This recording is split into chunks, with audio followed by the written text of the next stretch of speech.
अस्सलाम वालेकुम नाज़रीन, आज़ाद स्टूडियो की स्पीड न्यूज में आपका खैर मक़दम है।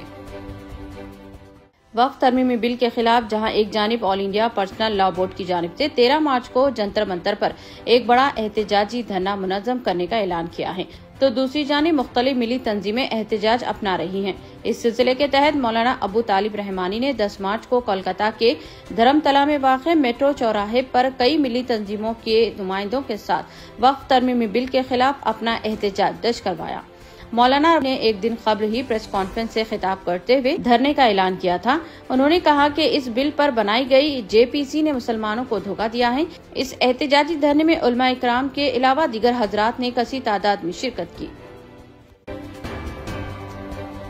चीफ मिनिस्टर तेलंगाना रेवंत रेड्डी ने गुरप्रीत सिंह के खानदान के लिए 25 लाख रुपए की एक्स ग्रेशिया का ऐलान किया, जो उन 8 मजदूरों में से एक हैं जिनकी लाश सिरसाइलम लेफ्ट बैंक कनाल के गिरने के मुकाम पर इतवार 9 मार्च को मलबे के नीचे से बरामद हुई थी।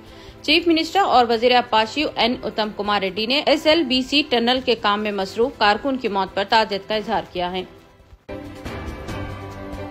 उत्तर प्रदेश के जिले संभल के चंदूसी इलाके में एक मस्जिद में ऊंची आवाज में आजान देने पर पुलिस ने इमाम के खिलाफ मुकदमा दर्ज कर लिया है और साथ ही मस्जिद के लाउड स्पीकर को जब्त कर लिया है। इससे कबल भी संभल इंतजामिया ने कई मकामात पर लाउड स्पीकर हटाने के अहकाम दिए थे और खिलाफ वर्जी पर सख्त कार्रवाई का इंतबाह जारी किया था।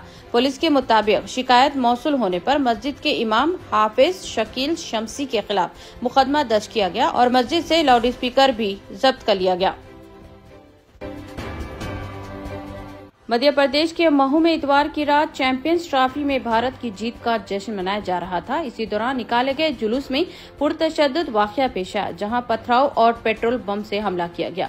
ये कशीदगी तकरीबन 2 घंटे तक जारी रही, जिसके नतीजे में 4 अफराद जख्मी हो गए, जिन्हें फौरी तौर पर इलाज के लिए हॉस्पिटल में दाखिल करवाया गया।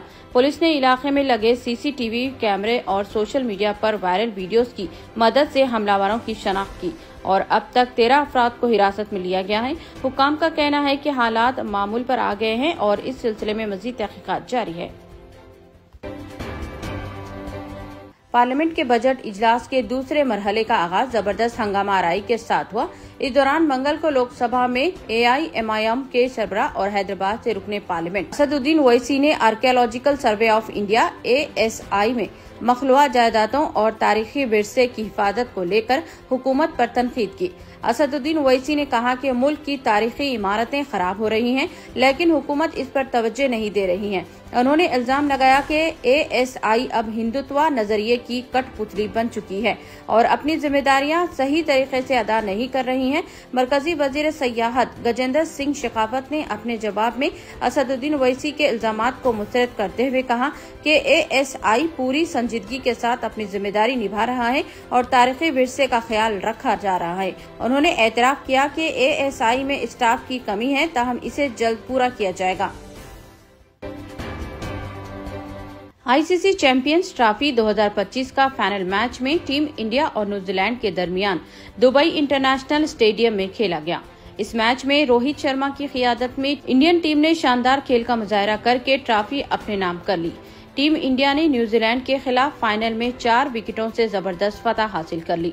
टीम इंडिया ने 12 साल बाद चैंपियंस ट्रॉफी जीत ली।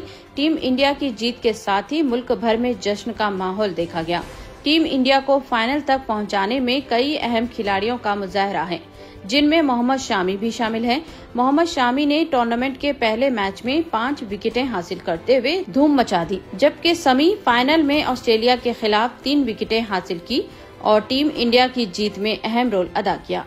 फाइनल मैच में उन्होंने 1 विकेट हासिल की। टीम इंडिया के तेज गेंदबाज मोहम्मद शामी को रमजान मुबारक के दौरान रोजे का एहतमाम नहीं करने पर एक तबके ने तनकीद का निशाना बनाया, तो कई लोग इनकी हिमायत में सामने आए। शामी ने सहाफियों के सवाल पर कहा कि मुल्क का मामला है, भारतीय प्रोफेशनल क्रिकेटर्स के लिए शेड्यूल तैयार किया गया है, जिस पर अमल दरामद करना होता है। उन्होंने मजीद कहा कि रमजान के दौरान चैंपियंस ट्रॉफी में खेल पर ध्यान था, रोजे की क़ज़ा बाद में करूँगा। कांग्रेस हाईकमान ने तेलंगाना में MLA कोटे की 4 MLC नशिस्तों के बारे में फैसला कर दिया।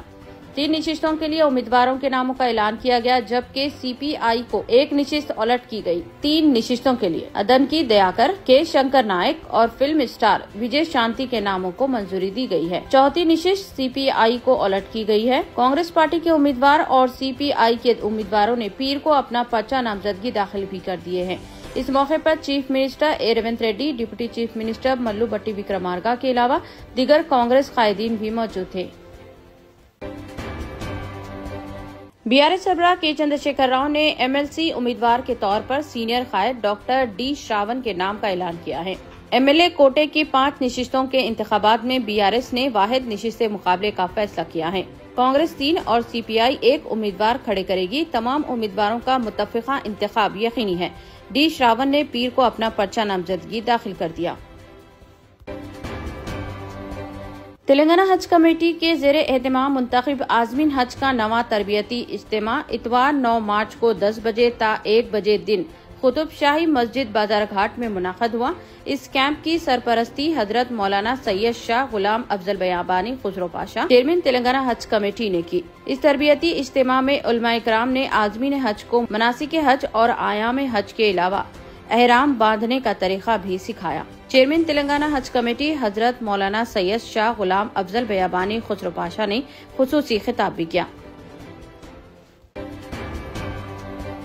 हिंदुस्तानी क्रिकेटर मोहम्मद सिराज ने हैदराबाद में दावत इफ्तार की मेजबानी की। इस तकरीब में मुमताज शख्सियात बशमुल मजलिस के एमएलए मोहम्मद माजिद हुसैन ने शिरकत की। हाल ही में उमरा की सादत हासिल करने वाले मोहम्मद सिराज का ये अमल उनकी समाजी और रवायात से वाबस्तगी को जाहिर करता है और उनके सकाफती और मजहबी रवायात से गहरे ताल्लुकात की अक्कासी भी करता है। इस दावत इफ्तार में मोहम्मद सिराज के दोस्त अहबाब की कसीर तादाद भी मौजूद थी। हैदराबाद मेट्रो रेल ने हफ्ते को एक अहम कारनामा अंजाम देते हुए इंसानी अज़ू दिल को 22 किलोमीटर के फासले पर सिर्फ 25 मिनट में मुंतकिल कर दिया। हैदराबाद मेट्रो रेल ने ग्रीन चैनल के जरिए एक हार्ट को एलबी नगर के कामिनी हॉस्पिटल से जुबली हिल्स के अपोलो हॉस्पिटल तक बगैर किसी रुकावट के ट्रांसपोर्ट की सहूलत फराहम की, जिसके जरिए एक शख्स की जान बचाई जा सकी। मस्जिद नबवी के इंतजामिया ने ज़ायरीन की सहूलत के लिए उर्दू, इंग्लिश और अरबी जबानों में डिजिटल नक्शे जारी किए हैं, जिनके जरिए नमाज के औकात में मस्जिद में गुंजाइश के बारे में मालूमात हासिल की जा सकती हैं। इंतजामिया की जानिब से जारी किए जाने वाले डिजिटल नक्शे के जरिए मस्जिद नबवी की अंदरूनी व बैरूनी बराह रास्त सूरत हाल मालूम करने के लिए QR कोड स्कैन किया जाता है, जिससे ये मालूम करने में सहूलत हो जाती है कि कहाँ जगह खाली है और कौन से मकामात भरे हुए हैं।